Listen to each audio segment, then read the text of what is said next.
Retracing our steps means that we should go back to federalism. We have traveled this route, it's not working. Lastly, Mr. Chairman, I want to say, one of the things that have brought this country to its knees today is the fact that we don't observe our rules. Sir, at this conference, let us have one rule. Thank you, sir.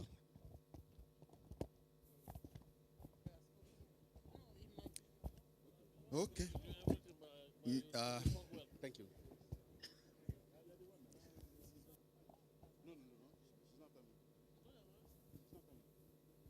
Point of order.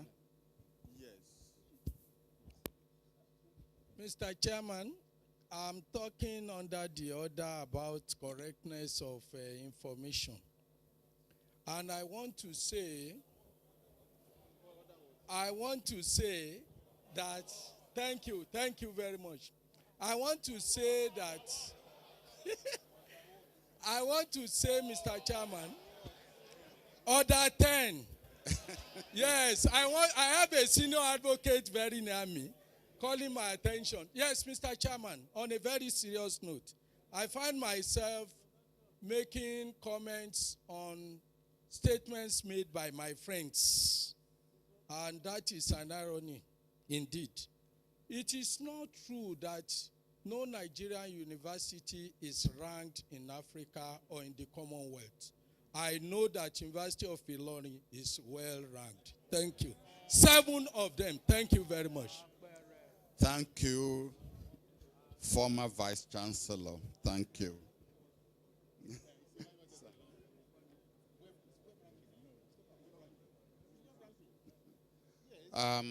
Miss Lucy Offiong, or Mrs.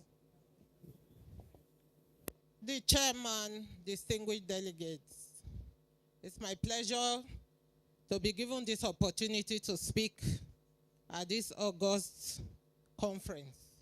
My name is Comrade Lucy Offiong. I represent the organized labor, the Nigerian Labour Congress to be precise. I want to also join other delegates who have spoken regarding the president's speech, which I feel has set the platform for this conference, particularly on page 14, because initially I was worried that how do we ensure that the outcome of this deliberation will be implemented. And on the day of the inauguration, the president allayed my fears as expressed on page 14. And I quote, "Let me at this point thank the National Assembly for introducing the provision for a referendum in the proposed amendment of the Constitution." I think I am hopeful that what we are doing here, we get the support. And I want to use this opportunity to appeal to the National Assembly to kindly work with the president to ensure that the decision of this body is implemented. Having said that, sir, I'm also a patriot. I want to say that we are stuck in this project called Nigeria. And we must do all to ensure that it works. Therefore, I have some few points here which I believe that if it is well taken into consideration, we enable the new Nigeria of our dream to come to reality. Because I believe Nigeria is standing on a tripod, which is 3-footed. That is the men, the women, and the youth. But as it is, or as it has always been, Nigeria seems to be standing on only 1 foot. And then the other 2 are neglected. I want to speak concerning the status of married women has been experienced by a lot of us in this country today, which I think this conference, I want to bring to the attention of this conference. If you are a married woman, rather than benefit from, especially when you are an intertribal marriage, that is cross-state marriage, you are so disadvantaged that you are neither here nor there. On appointments, your new home will say, "Oh, she's not an indigene." Your place of birth will say she's married. So the woman is left floating. please, I want this conference to look at that. If we are really going to forge ahead as one united country, we need to close those gaps and not make the women to suffer undue hardship as a result of their status as married women. Also, I want to speak on the state of the schools in Nigeria today. I can boldly say that many of us here benefited from public schools, education, some free education, qualitative one. But what do we have today? The public schools are killed in favor for private schools and universities. And then the graduates we get from this system now, they are not employable. And we talk of high rate of unemployment. We need to look at it to see how we can revamp our educational system. Also, the issue of gender-based violence is becoming alarming in our society today. The reason being that it is being treated with kid gloves. I know that there's a bill that has been lying in the National Assembly for years on addressing these issues. But because people are not interested, don't forget that we are your wives, we are your mothers, we are your sisters, and we are your daughters. And we need your support and protection. We want a quick passage of that bill. We want it to be a reality, to serve as deterrent. The case of incest and rape is a daily occurrence. And we as mothers and women, we are not happy about it. This conference must look at it like has been canvassed. I want to also join them to say, anybody that is caught doing this act should be ostracized and castrated. Also,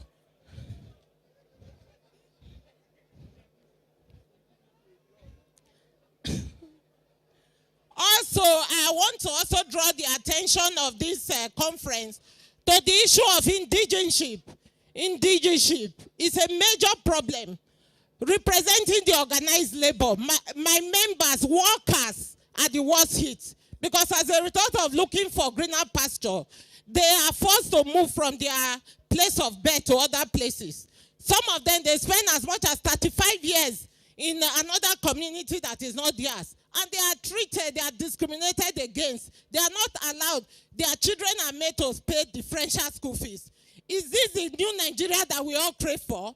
So we must address this issue if we believe that we actually yearn for a new Nigeria. Also, I want us to also consider passionately the status of Abuja.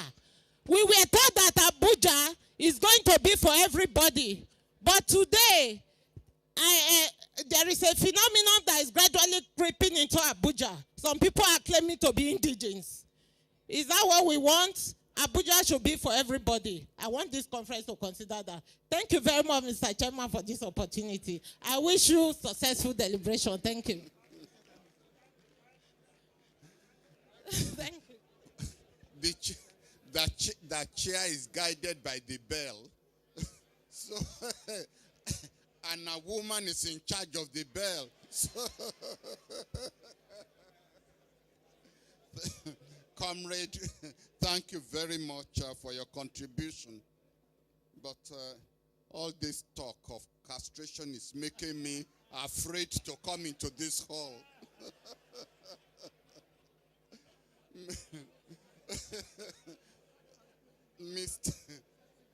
Mr. Dogara Mark Ogbole. Mr. Chairman, fellow delegates,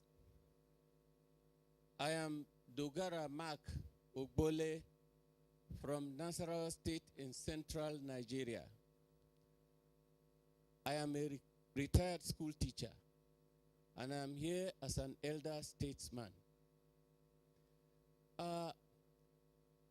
Like many people have commented, the president's speech, inaugural speech, can be described as wonderful. It gives direction to many things we should be able to do. And I believe that following one of his directives, we have succeeded in keeping this conference going. On pages 5, 8, and 11, the president talked about the need to arrive at conclusions of our discussion through consensus. And it was through that method that the 50 or so friends of the conference met and arrived at a consensus, and that is what got us going right from the beginning of this conference. Consensus gives room for everybody, whether you are from the mega or mini ethnic groups of this country. When you take decisions by consensus, everybody is involved and everybody's opinion is considered on its merit. So I am very happy with the suggestions given by the president about consensus. Another area is all inclusiveness in trying to build a nation.